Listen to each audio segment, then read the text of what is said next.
Você sabia que a palavra the tem duas pronunciais diferentes?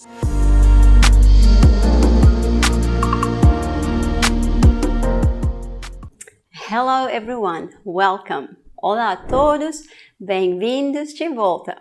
Na última dica, você aprendeu a pronunciar as palavras que iniciam em PH em inglês. Caso queira assistir, basta clicar no link acima ou conferir em nossas mídias sociais. Hoje quero continuar falando sobre isso. Você sabia que a palavra the tem duas pronunciais diferentes? Deixe-me explicar. Quando o substantivo começa com uma consoante, por exemplo, the ball, the cat, the dog. Ele tem a pronúncia normal que você já conhece, mas quando a palavra começa com uma vogal, ela muda para the. Por exemplo, the apple, the egg, the elephant.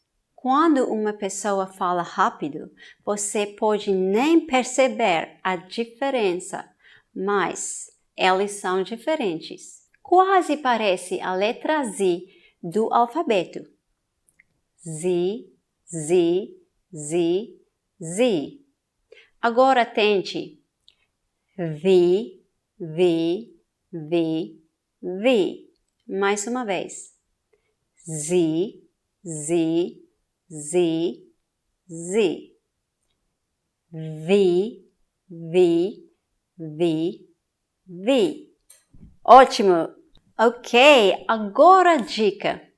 The apple, the egg, the elephant. Bom trabalho! Agora continue praticando. Até a próxima. Tchau, tchau. Bye!